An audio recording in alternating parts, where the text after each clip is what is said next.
Good evening, and welcome to another session of Leadership Conversation brought to you by Itwala Europe. And my name is JD Modede. I'm the Itwala Regional Ambassador for Europe, and it's always a great pleasure, to be with you Monday evenings. Every Monday evening, 9 p.m. UK time, we are in the YouTube space, and our discussion, our focus is all about leadership. By the way, that's not just where we end it as well. And this is just to whet our appetite to now actually get into what Itwala does. And we'll come to that even much later. And tonight, so I want to welcome all our friends, associates, our partners all around the world, from the Caribbean, from the Americas, Africa, as many people will be joining. And those who will be watching this broadcast even at a later time as well, I want to welcome you tonight. We've been on this subject, on this theme, the whole month. And we've been talking about the new generation. And people might be thinking, why are we spending so much time on this particular subject? Because, look, without we being intentional about raising a new generation of leaders, our future, our nations, our families, our organizations, our institutions are going to be in major, major troubles. We need to be intentional about continually developing a new generation that will take over from us. No matter what you're doing, you need to be planning for your replacement. There is no success without succession. Succession must be an intentional activity continually, starting from the family unit, and it goes every other place to government. And today, and that way we'll be able to solve a whole lot of problems as well. So, last week I was talking about mentoring itself, because that is one of the ways that you prepare the next generation. And today, I've got two fantastic friends of mine, colleagues of mine, and also part of our Itwala network, and also a fantastic speaker as well that I'm going to introduce. Well, let me just start. I'm just going to start with the first person today that we're bringing on board. First time on Leadership Conversation, and this is Patrice Bailey. By the way, let me just tell you a few things about Patrice. I got a few things written down here. Patrice, oh my God, look at that. She's smiling. And she's the director of Patrice Bailey International. So you can Google that and see what they do as well.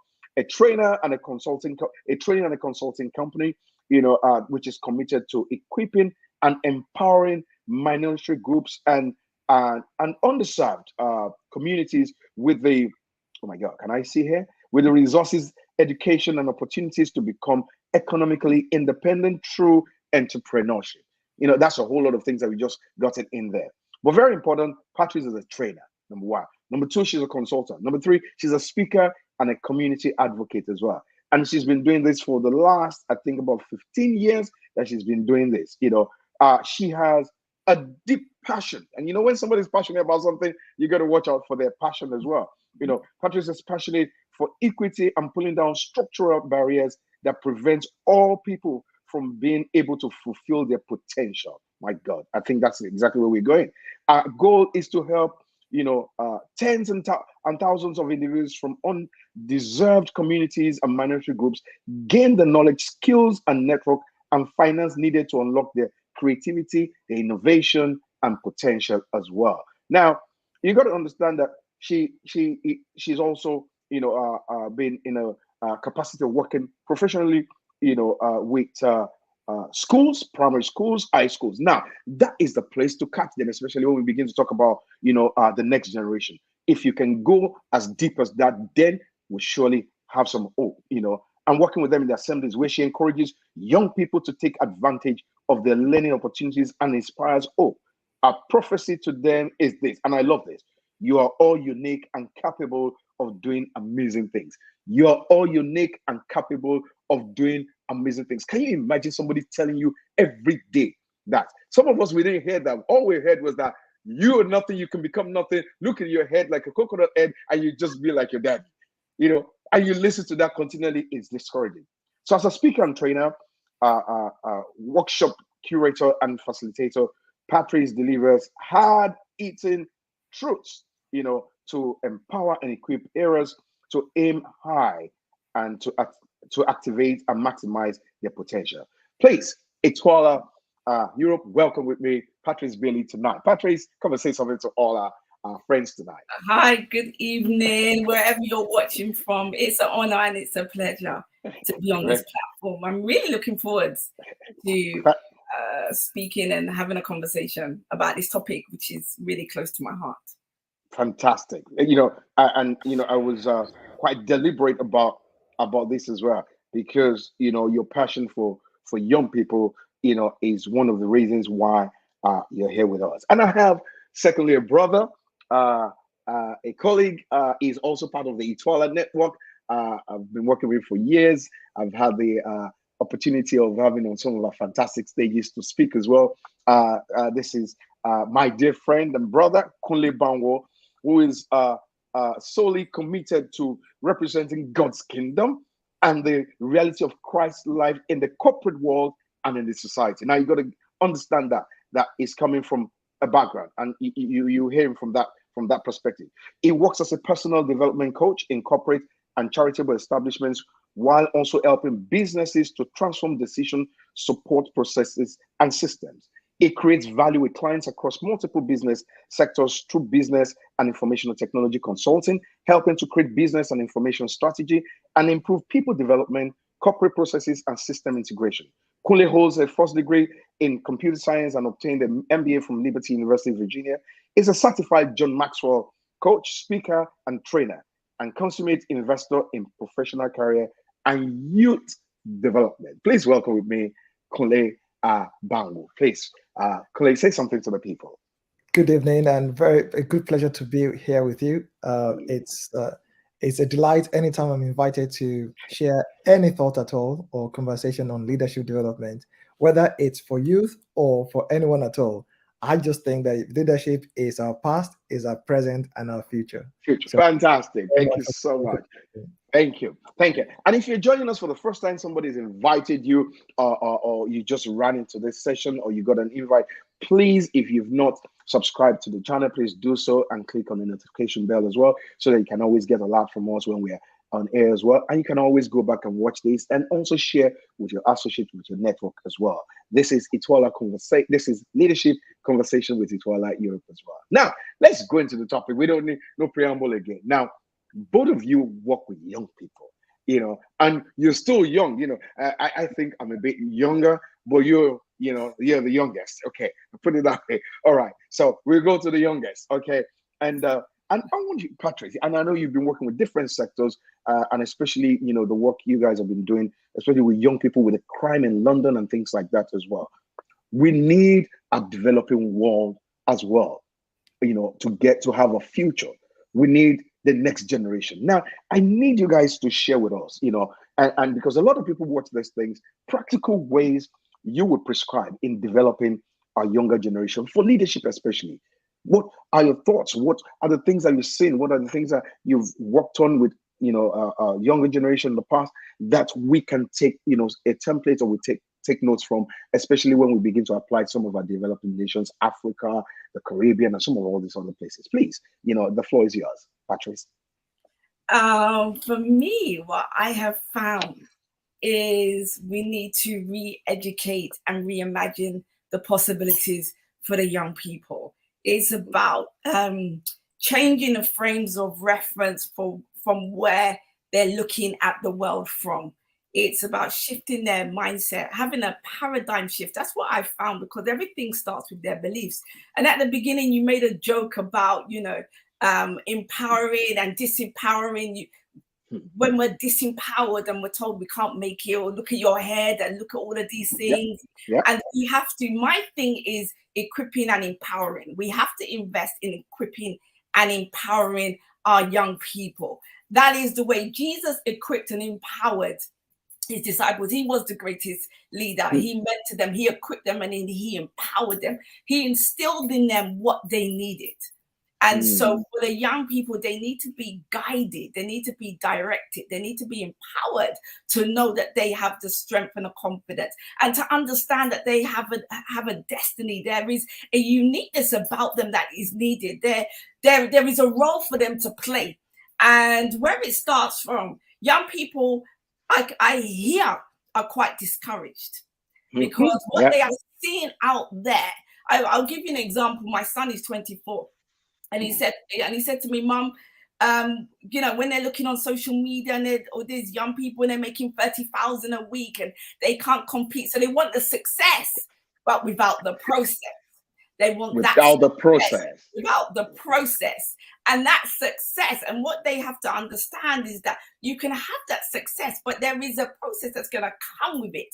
And we have to now instill that into our young people. And it starts from a very young age. So I have various children. I have 24 down to 4 years old. And from the 4, the 6, the 14, and the 24, all of those ages require instilling in them and equipping in them and empowering them to understand that you have this greatness, you have this uniqueness, but it's going to need to be guided and directed into where you need to go. And without that, and it's shifting their beliefs, because their beliefs start. My daughter is 6, and she's already start to have frames of reference in how she sees things. She sees her younger brother. She sees that there's a difference between how a boy is treated and how a girl. And she's already started to form these beliefs.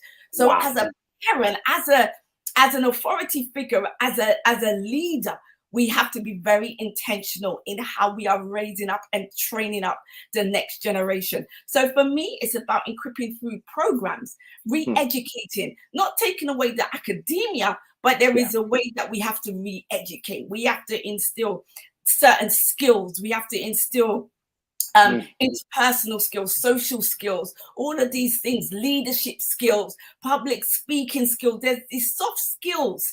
Critical thinking is huge. We have to start instilling that into our young people through different kinds of programs and initiatives.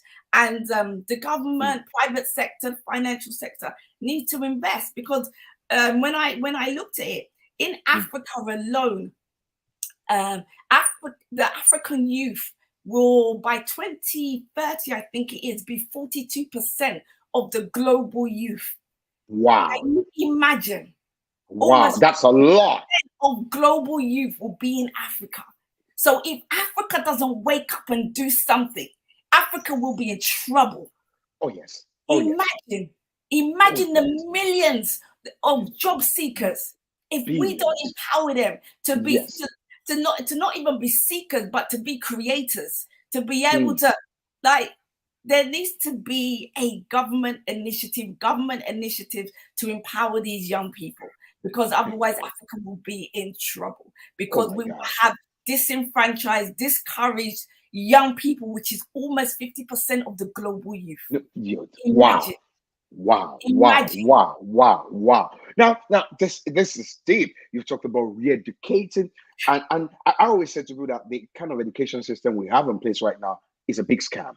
Because when we really begin to study the education itself, it's so hollow, it's so confusing, it totally moves away from what the purpose of education is. You talk about mindset change, empowering. Now, this empowerment we're going to come back to, because somebody asked me a question, say, okay, when you say empowerment, what does it mean? And I know that Ambassador Kunle does quite some work around that. So Kunle, tell us, practical ways, and build something on what Patrice is saying there. And I know that you've been working in that space as well. Come on, tell us something. I 100% agree with Patrice. And sometimes I wonder, where do we begin from when we come to this subject? There's so much to unpack. However, let me try, if I may, crystallize this into very small matters. Okay. For me, and this is where I look at industries and environment where things are done slightly differently.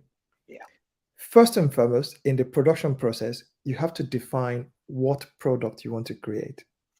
So you define the end, then you back up and look at what materials and processes you need in order to achieve that outcome. In other words, everything you're doing is outcome driven. Sometimes the approach we take is almost a gambling type of approach, where we're just doing things and hoping something just becomes different.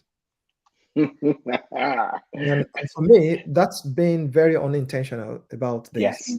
I think this platform is set out to be intentional about the outcomes that we derive. So what kind of youth do we want? Wow. Then let's back up. How do we get there? Using every resource at our disposal, And this does not rule out all of our spiritual investment, Mhm. all of our physical, parental, governmental, and everything that Patrice has been talking about.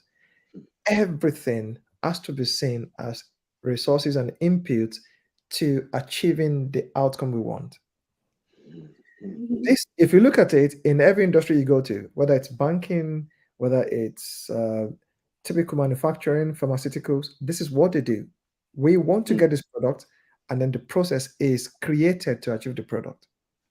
Mm. If Mm. your process and your input is not carefully designed to achieve the product, you're not likely to.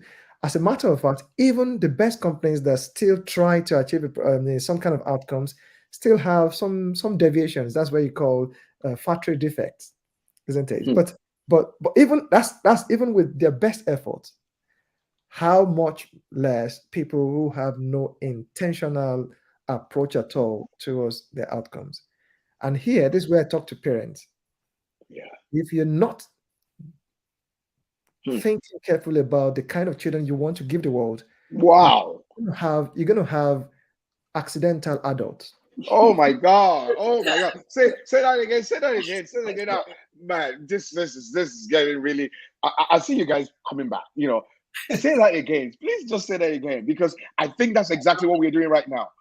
An accidental adult is a young person that grew up without any direction towards That's the preferred destination. So they just happen. They just discovered, oh, now I'm 24, now I'm 25, and I'm an adult. What do I do with myself? That's an accidental. Wow. Okay. So, Fantastic. Huh? so if you don't want an accidental adult, then you have to be intentional in the input and the processes and everything that goes into the development of our youth. I think that's probably a way to crystallize it, because there's a lot to say there. Now, if we as parents are not intentional, what we create is accidental adults, which will be let me put my stuff on top of it, an accidental generation. Exactly. Literally, we create an accidental generation here. Yeah. And it looks like this is exactly the space where we are right now, because we literally have we can see the evidence of it already, that we have an accidental society, accidental world, accidental generation right now. And so we need to now backtrack, and this is exactly what we're doing right now. What kind of youth do we want? I think this is a very critical question that you've raised today, that in fact, if we study it as well within the divinity as well, and the way that our world is supposed to work, we're supposed to really understand the purpose for this children that we want to produce before we even produce them. So literally, we get them and we begin to lead them in the path of purpose. That's right. But right now, people just have children. We just have children for having children's sake. I need to have children because if I don't have children, people are going to talk and da da da. Okay, you have this children there for what purpose? And we have a very accidental world. Now, okay, now all that being said, now, by the way, let's quickly go back to something. And I'm very conscious of our time. Patrice, you said something about, and I need both of you to give us one or two tips as well, because I know my people are already there thinking. We have a whole lot of thinking people on this platform. I can see a lot of comments coming. By the way, so empowerment. Give us some tips on how do we empower this youth? What does it mean to empower? How do we empower? Just some things that point practical ways of empowerment. Somebody asked me the question just last week, because I did mention empowerment as well. I said, okay, wait, you're going to get your answer very soon. So both of you, tell us something. Do you want to go first, particularly? Okay, Yeah, I'll chip in very quickly. You say, I don't think we're bereft of answers. I think we have too many answers or information overload, and sometimes don't know what to do with that, with all of that. So for me, that's why I'm after simplicity. Yeah. Now, and Patrice mentioned that already. Yeah. The mind of the youth. Empowerment, true empowerment is really what happens in the mind. How do you think? And I can start to break that down. Realistic thinking. If we start with just that, I mean, we can stay here all night just to think realistically. Realistic thinking. Yes. And I think a whole lot of times people don't think realistically. That's true. Because most people, their eyes, as the Bible says, are at the ends of the earth, Hmm. where most of the things that you really need to look at are right in front of you, right under your noses. So for me, I would like to see a young person, as a matter of fact, any human being at all, who can think right. Empowerment starts with the mind. The greatest resource that we've been given is our minds. So, how do you think? This is the critical thing when it comes to empowerment. How you think determines what you see, how you observe, and the kind of questions you will ask. That's right. Now, I want to tie this back to what you did last week, which is on mentoring. Now, mentoring, one of the best for me. Well, okay, I'll link that up with coaching because when it comes to mentoring, the benefit in mentoring is derived by asking the right questions. And I put that this way. I would say to myself or to the youth, ask yourself the difficult questions, the questions that allow you to become honest. Honest itself, yeah. However, to the mentor, ask developmental questions, questions that allow you to grow, to learn, to become. Yeah, let me interrupt here. This is and this ties together what both of you are saying. Patrice initially said we got to re-educate. And that re-education ties to exactly what you're saying right now, because our education system that we have in place, the formal institutionalized education, does not encourage you to think. No, it doesn't. So being educated doesn't equate to being empowered anymore, because that education we got never really empowered our mindset. No.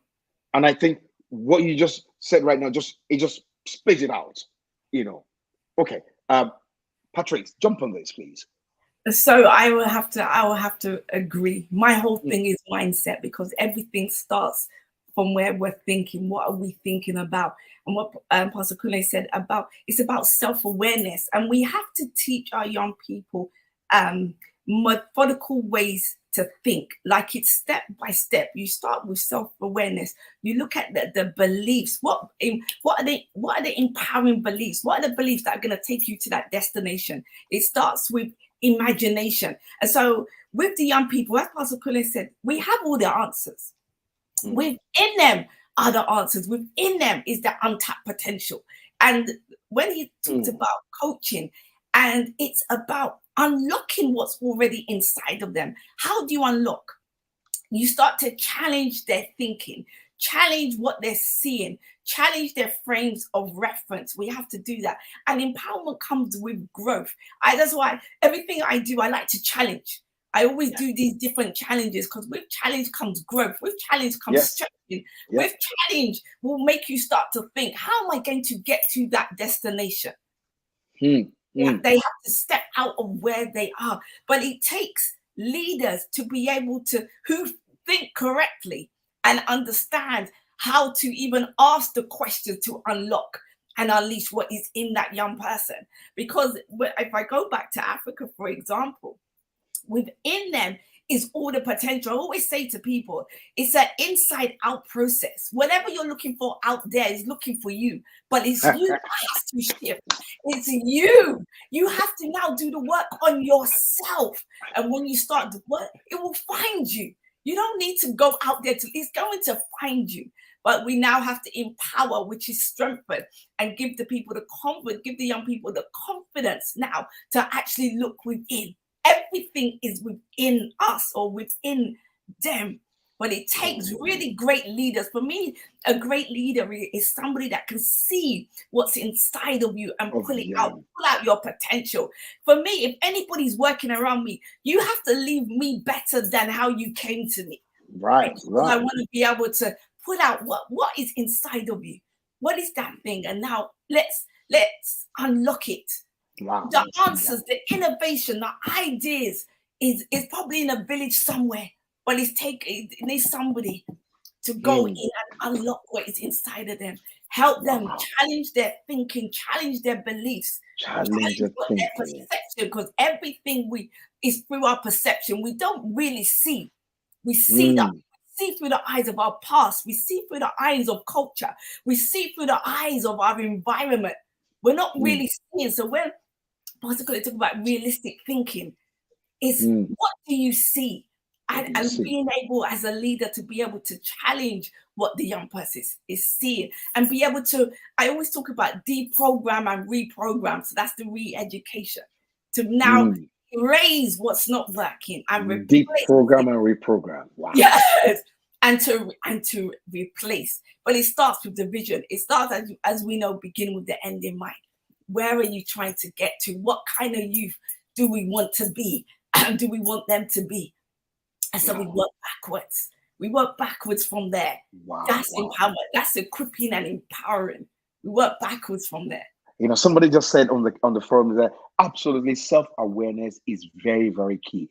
Because if you're not aware of what you carry, what is inside of you, and this is where we really need to challenge, giving our young people responsibility, because responsibility literally empowers you. Yes. If you begin to see yourself as a solution, you begin to see yourself as being capable of actually delivering this. You're able to come out of your cocoon.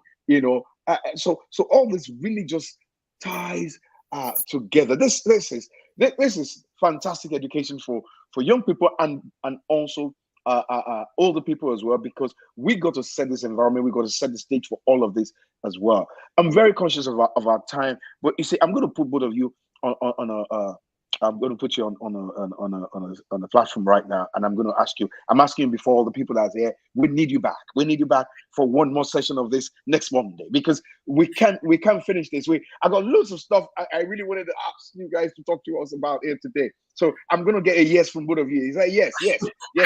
Next week Monday, yes. Okay, I got thumbs up. Come on, Patrice. Are you thumbs up? Okay, that's it. Put you on the spot there. Look, hey, this is live.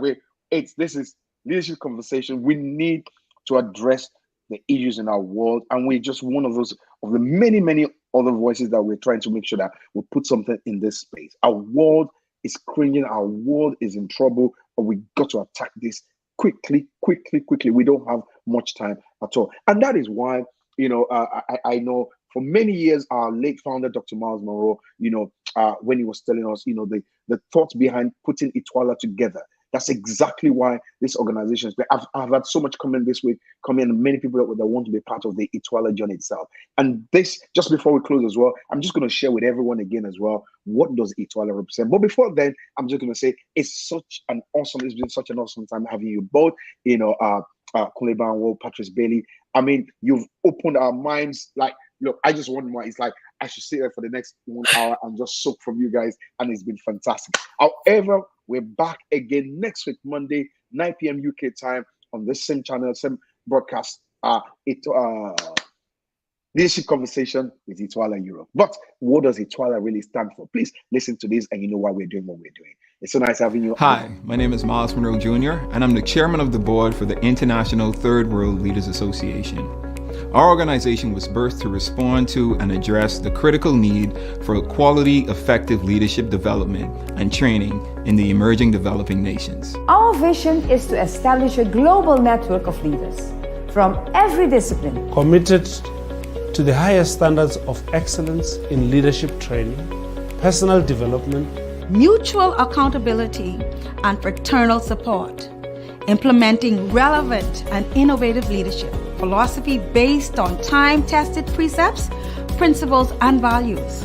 Our mission is to influence the destiny of developing third world nations through leadership training, personal development, supportive relationships, and global networking. Our purpose is to provide transformational solutions in response to the dynamic leadership needs of the emerging third world developing nations. Our goal is to cultivate leadership commitment to produce leaders dedicated to the empowerment of their people, the progressive well-being of their citizens, and the betterment of their nation. The strategic approach captured in the slogan coined by our founder, Dr. Myles Munroe, was transforming followers into leaders and leaders into agents of change.